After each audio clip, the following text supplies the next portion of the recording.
नमस्कार, बहुत स्वागत है आप सभी का। आप देख रहे हैं अपना उत्तराखंड और मैं हूं आपके साथ शीनम शर्मा। सबसे पहले आपको बता दें कि हल्द्वानी में आंखों से दिव्यांग बच्चों को पढ़ाने वाली संस्था नैब के संचालक और महासचिव श्याम धानक पर यौन शोषण के गंभीर आरोप लगे हैं। धानक पर आरोप यह है कि एक ऐसी 13 साल की बच्ची ने ये आरोप लगाए हैं जो अपनी आंखों से दुनिया नहीं देख सकती और इस बच्ची की मां की शिकायत के बाद पूरी घटना का खुलासा हुआ। नैब हल्द्वानी की एक नामी संस्थान है। यहाँ पर आए दिन शहर के बड़े बड़े लोग दिव्यांग बच्चों के साथ अपनी खुशियां शेयर करने आते हैं, इसलिए शहर के लोग भी नैब संस्था के संचालक की करतूत सुनकर हैरान है। नैब में रहकर 100 से ज्यादा दिव्यांग बच्चे पढ़ाई करते हैं। पुलिस अब दूसरे बच्चों से भी पूछताछ करने की तैयारी में है, जिनसे धानक की काली करतूत की कहानी साफ हो जाएगी।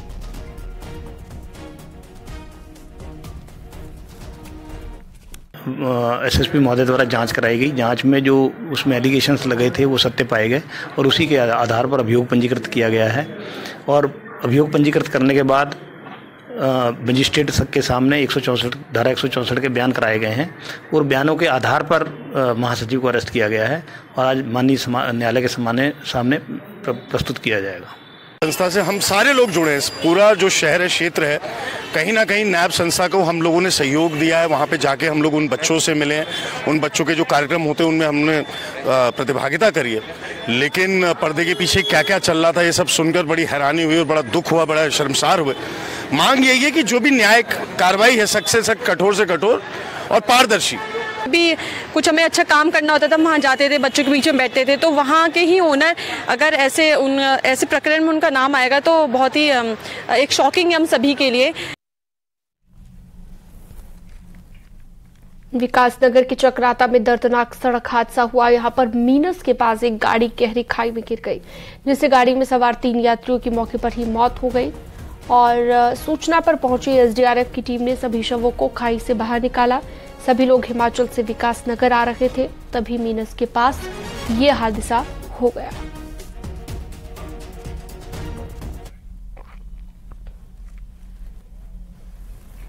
बागेश्वर में मशरूम में खाद डाले जाने के बाद एक मजदूर की मौत हो गई। एक मशरूम उत्पादक ने खाद मिक्सिंग के लिए 2 मजदूरों को काम पर लगाया था। काम खत्म होते ही मजदूर बिना हाथ धोकर चाय पीने लगे। इसके बाद जैसे ही एक मजदूर ने तंबाकू खाया तो मजदूर की हालत बिगड़ने लगी। मजदूर को आनन फानन में जिला अस्पताल ले जाया गया, जहां पर इलाज के दौरान उसकी मौत हो गई। फिलहाल पुलिस पूरे मामले की तफ्तीश में जुटी हुई है। तो उन्होंने तंबाकू निकाला, हाथ से हाथ ऐसे पोंछा। अब क्योंकि हम हर हमेशा मट्टी का काम करते हैं, हमको उतना नॉलेज नहीं, उसके बारे में नहीं था। एक कुछ स्प्रे पहले उन्होंने डाला था, उसके बाद भी हमने काम चालू किया था। तो उसके बाद उन्होंने तंबाकू खाया चाय पीने के बाद। तंबाकू जैसे ही खाया तो उनके मुंह में पूरी ऐठन जैसी आने लगी, गले में जलन जैसी होने लगी। जिम कॉर्पोरेट पार्क के पाखरू टाइगर सफारी के मामले में हरक सिंह रावत के बयान सामने आए हैं। हरक सिंह रावत ने कहा है कि आईएफएस लॉबी ने मिसलीड किया। सीबीआई जांच पर बोलते हुए हरक सिंह के आंसू निकल गए। 6000 पेड़ों के काटने के मामले में हरक सिंह ने कहा कि साबित हुआ तो आजीवन कारावास भुगतने को तैयार हूं। साथ ही हरक ने कहा कि मौका मिला तो भविष्य में पाखरू सफारी बनाकर रहूंगा। के आसपास रुपए का इसको स्कैम बताया जा रहा है लगातार। तो ये जो ड्रीम प्रोजेक्ट है कोटद्वार पाखरू टाइगर सफारी, हम इसको बनाएंगे। इसके लिए माननीय सुप्रीम कोर्ट से लेकर अगर कहीं भी लड़ाई लड़नी पड़ेगी उत्तराखंड के लोगों के लिए, कोटद्वार के हित के लिए, गढ़वाल के हित के लिए, उत्तराखंड के हित के लिए, अगर कहीं भी लड़ाई लड़नी होगी, कानूनी लड़ाई लड़नी होगी तो हम लड़ेंगे। दिसंबर में देहरादून में होने वाले ग्लोबल इन्वेस्टर समिट को लेकर सीएम धामी कल से दूसरे विदेश दौरे पर रवाना होंगे। कल सीएम पुष्कर सिंह धामी यूएई जाएंगे, जहां पर 16 अक्टूबर को दुबई में इन्वेस्टर समिट को लेकर रोड शो का आयोजन होगा। इसके बाद 17 अक्टूबर को अबू धाबी में सीएम धामी रोड शो करेंगे। इस रोड शो में सीएम अलग अलग क्षेत्र के कारोबारियों के साथ मीटिंग करेंगे और ग्लोबल इन्वेस्टर समिट के लिए कारोबारियों को आमंत्रित करेंगे। सीएम पुष्कर सिंह धामी का कहना है कि सरकार कोशिश कर रही है कि प्रदेश में निवेश आ सके। साथ ही सीएम ने कहा कि अप्रवासी उत्तराखंड के लोगों ने बाहर रहकर बहुत काम किया है, नाम कमाया है। उनके अनुभवों का लाभ प्रदेश सरकार लेना चाहती है, इसलिए एक सेल भी गठित किया गया है जो उनके साथ कोऑर्डिनेशन करेगा। प्रवासी भारतीयों के लिए, चूंकि पूरी दुनिया के अंदर हमारे उत्तराखंड से गए हुए भाई बहन विभिन्न क्षेत्रों में उन्होंने अनेकों उपलब्धियां हासिल की हैं। अपने परिश्रम से, मेहनत से उन्होंने बहुत काम किया है, अपना नाम भी बनाया है, एक स्थान प्राप्त किया है। वो हमारे उत्तराखंड फिर से आना चाहते हैं, अपनी जन्मभूमि में, अपने पितरों की भूमि में फिर से काम करना चाहते हैं। तो उनको किसी प्रकार की असुविधा न हो, आसानी से वो हमसे कनेक्ट हो पाएं। राज्य के लिए जो योगदान देना चाहते हैं, अपने मूल स्थान के लिए योगदान करना चाहते हैं, राज्य में अनेकों क्षेत्रों में वो अपना काम करना चाहते हैं, तो उनके लिए अप्रवासी ये सेल हमने गठित किया है जो सबसे साथ समन्वय करके उनकी कोई भी परेशानी हो या किसी प्रकार का वो काम करना चाहते हैं तो उसमें सहयोग प्रदान। पिथौरागढ़ के धारचूला से कांग्रेस विधायक हरीश धामी ने पीएम नरेंद्र मोदी और सीएम पुष्कर सिंह धामी का शुक्रिया अदा किया। इसके साथ ही हरीश धामी ने कहा कि पीएम मोदी के पिथौरागढ़ के दूरस्थ क्षेत्र गुंजी और आदि कैलाश की यात्रा से इस इलाके में पर्यटन बढ़ेगा और इसका फायदा धारचूला सहित पूरे उत्तराखंड को मिलेगा। आपको बता दें 12 अक्टूबर को पीएम मोदी पिथौरागढ़ के दौरे पर थे, जहां पर पीएम ने पिथौरागढ़ को करोड़ों की विकास योजनाओं की सौगात दी। मैं माननीय प्रधानमंत्री नरेंद्र मोदी जी का बहुत बहुत धन्यवाद करता हूं और साथ ही माननीय मुख्यमंत्री जी का धन्यवाद करता हूं कि आपने दूरस्थ क्षेत्र हमारा जो है आदि कैलाश और गुंजी जैसे क्षेत्र का भ्रमण किया, जिससे निश्चित तौर पर केवल धारचूला विधानसभा को ही नहीं पूरे उत्तराखंड को पर्यटन की दृष्टि से बहुत ज्यादा जो है इसका फायदा मिलेगा और जो वहां पर विकास कार्य रोके हैं वो विकास कार्य भी तत्काल प्रभाव से शुरू होंगे। उसके लिए मैं माननीय प्रधानमंत्री जी का बहुत बहुत आभार व्यक्त करता हूं और उनका बहुत बहुत धन्यवाद करता हूं अपने समस्त विधानसभा क्षेत्र धारचूला की ओर से, और साथ ही माननीय मुख्यमंत्री जी का भी बहुत बहुत धन्यवाद और आभार व्यक्त करता हूं। जय हिंद, जय भारत, जय उत्तराखंड। प्रधानमंत्री नरेंद्र मोदी के पिथौरागढ़ दौरे के दौरान दिए गए विजन को अब कैसे साकार किया जाए, इस दिशा में सरकार ने काम करना शुरू कर दिया है। मुख्यमंत्री पुष्कर सिंह धामी ने मुख्यमंत्री आवास में अधिकारियों की बैठक ली, जिसमें अधिकारियों को बॉर्डर इलाकों में चलाए जा रहे विकास कार्यों को प्राथमिकता के आधार पर पूरा करने के निर्देश दिए।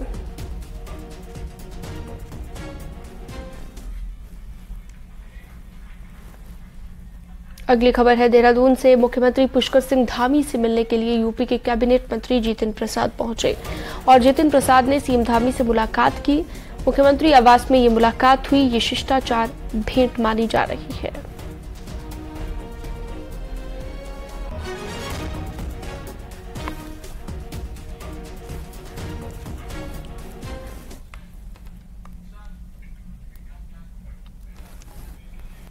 कोविड घोटाले में सीबीआई ने एक्शन शुरू कर दिया है। सीबीआई ने पूर्व आईएफएस के हरिद्वार स्थित घर पर छापेमारी की है। बताया जा रहा है कि घंटों तक ये छापेमारी चली। सीबीआई ने कई अहम दस्तावेज बरामद किए हैं। पाखरो रेंज में हुए करोड़ों के घोटाले के मामले में कल सीबीआई ने केस दर्ज किया था। अभी तक विजिलेंस मामले की जांच कर रही थी। केस दर्ज करते ही हरकत में आई सीबीआई ने पूर्व आईएफएस किशन चंद और पूर्व वन रेंज अधिकारी ब्रज बिहारी शर्मा के देहरादून स्थित मकान पर छापेमार कार्रवाई की। मामला 2019 में पाखरो रेंज में टाइगर सफारी के निर्माण के दौरान का है।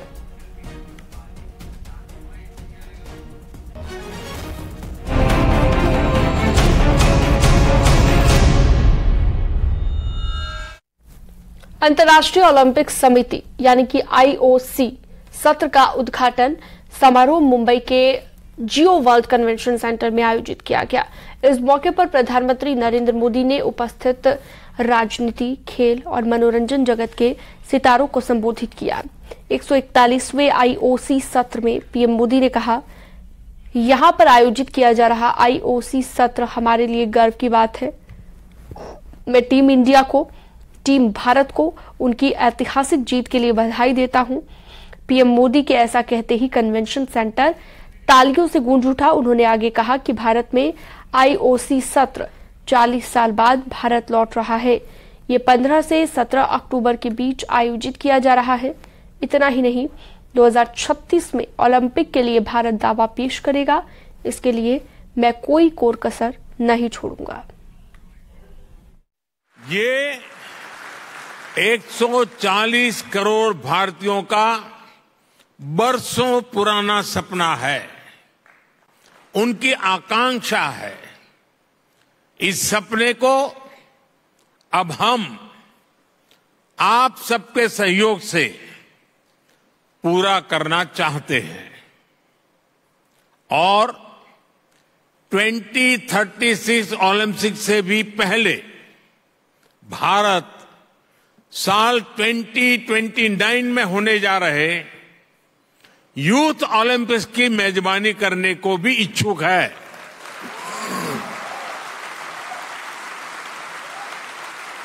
मुझे विश्वास है भारत को आईओसी का निरंतर सहयोग मिलता रहेगा।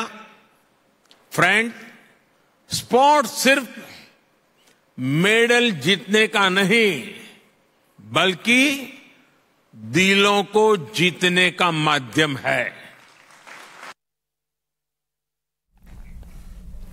वहीं अंतर्राष्ट्रीय ओलंपिक समिति के अध्यक्ष थॉमस बाख ने इस मौके पर कहा कि हम भारत में इसके विकास को बढ़ावा देने के बारे में चर्चा करेंगे। जब हम एक निश्चित खेल के बारे में बात करते हैं तो मेरा मानना है कि क्रिकेट की लोकप्रियता जबरदस्त है। थॉमस बाख ने आगे कहा कि इस दौड़ में सफलतापूर्वक प्रतिस्पर्धा करने के लिए मैंने हमारे नए आईओसी ई स्पोर्ट्स आयोग से ओलंपिक ई स्पोर्ट्स गेम्स के निर्माण का अध्ययन करने के लिए कहा है। एआई और ई स्पोर्ट्स हमारे लिए दो अवसर हैं। इन दोनों अवसरों का लाभ उठाने और जोखिमों का प्रबंधन करने के लिए हमें एक नई मानसिकता की जरूरत है। Dear Prime Minister, is a testimony to this growing importance of Olympic sport in your wonderful country. This is why I'm offering you a very warm welcome. Thank you, Mr. Prime Minister, for gracing us with your presence.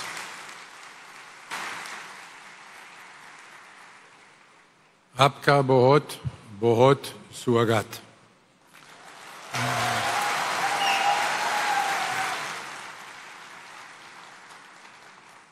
Through your Reliance Foundation, you are bringing the Olympic values to millions of students, giving them the opportunity to build their lives in and through sport.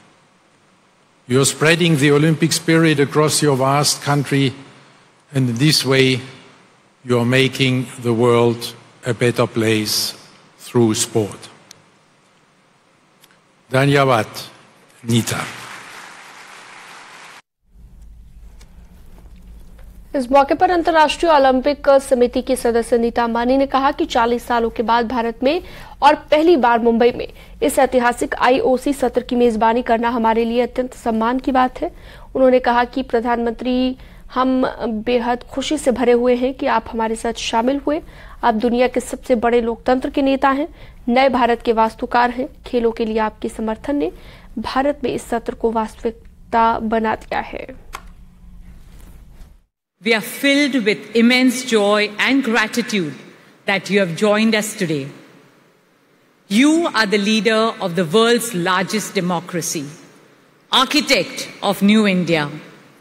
Your support to sport has made this session in India a reality.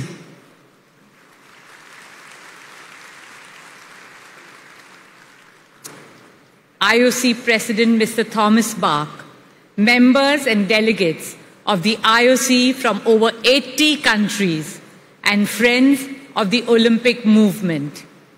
It is an absolute honor for us to host this historic IOC session in India after 40 years. In our culture, we say, Atiti Devo Bhava. It means our guest is God. You all have arrived in India at an auspicious time on the eve of Navratri, a vibrant Hindu festival celebrated with song, dance, and festivity that signifies the triumph of good over evil. My dear friends and colleagues, In this meeting of the IOC, I see the confluence of two wonderful forces.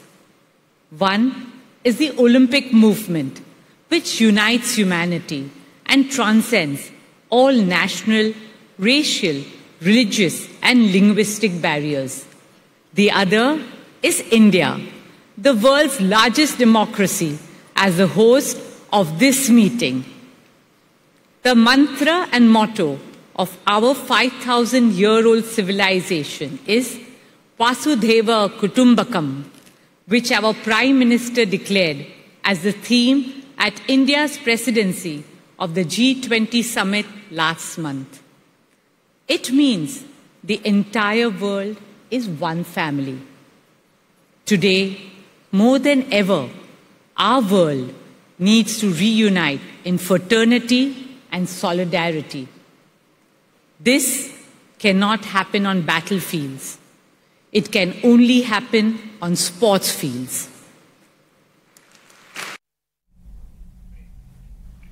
और वक्त तो चला एक बहुत छोटे से break का, जल्द लौटेंगे।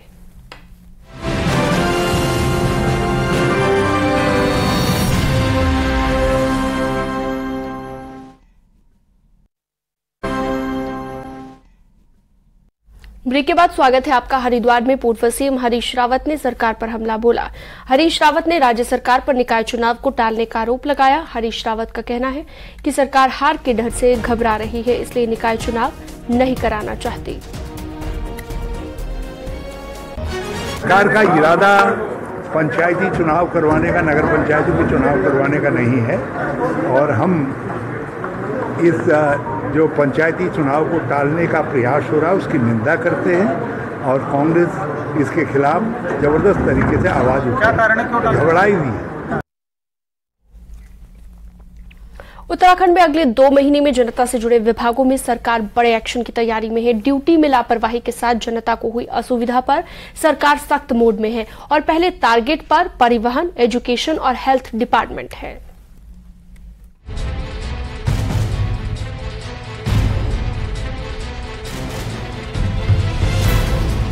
लोकसभा चुनाव से पहले सरकार काम करने की स्ट्रेटजी में बदलाव करने जा रही है। पहला अल्टीमेटम परिवहन निगम के 15 कर्मचारियों को दिया गया, जो 31 अक्टूबर तक अगर ड्यूटी ज्वाइन नहीं करेंगे तो उनकी सेवा समाप्त कर दी जाएगी। शुक्रवार को मुख्यमंत्री पुष्कर सिंह धामी ने जिस तरह रामनगर में एआरटीओ में औचक निरीक्षण किया और उसके बाद बाकी डिपार्टमेंट में भी वर्क कल्चर को सुधारने का मैसेज गया है। सरकार ने शिक्षा विभाग को बोर्ड रिजल्ट सुधारने और स्वास्थ्य विभाग को अस्पतालों में व्यवस्थाएं सुधारने के निर्देश दिए हैं। वो लगातार इस ओर प्रयास कर रहे हैं कि किस तरह से सरकारी मशीनरी चुस्त दुरुस्त हो और जो भी सरकार की जन कल्याणकारी योजनाएं हैं वो सही प्रकार से लोगों तक पहुंचे। इस कारण से लोगों में कुछ जागरूकता भी आए। विपक्ष का कहना है कि देर से ही सही सरकार ने भी माना कि पब्लिक को असुविधा हो रही है, इसीलिए 7 साल बाद चुनाव से ठीक पहले काम करने की याद आ गई। सारे ऐसे विभाग जिन विभागों में जनता का रोज आना का कर्मचारियों से, अधिकारियों से वास्ता पड़ता है, वो पूरी तरह से लचर नहीं, ध्वस्त पड़े हुए हैं। हमेशा से कहते रहे अधिकारियों पे, कर्मचारियों पे सरकार का नियंत्रण नहीं है और जब नियंत्रण नहीं होगा तो स्थितियां लचर होंगी। अब सरकार को चुनाव के वक्त याद आ रहा है। बधाई देता हूं मैं सरकार को, कम से कम जागी तो। वैसे जनता से जुड़े डिपार्टमेंट पर सरकार का सख्त रुख जाहिर तौर पर लोगों को फायदा पहुंचाएगा और चुनाव के पहले इसके इम्पैक्ट भी देखने को मिल सकते हैं। न्यूज़ 18 के लिए देहरादून से भारती सकलानी की रिपोर्ट।